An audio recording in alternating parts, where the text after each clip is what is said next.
మెదక్ జిల్లా మనోహరాబాద్ మండలంలో అనుమతి లేకుండా తరలిస్తున్న 5 లక్షల నగదును పోలీసులు స్వాధీనం చేసుకున్నారు.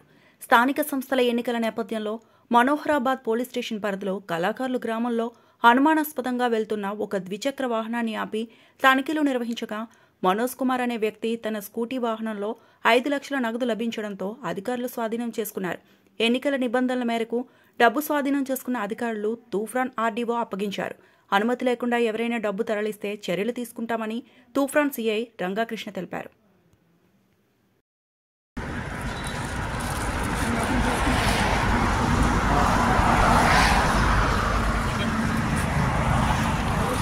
మరిన్ని అప్డేట్స్ కోసం మా ఛానల్ని సబ్స్క్రైబ్ చేయండి.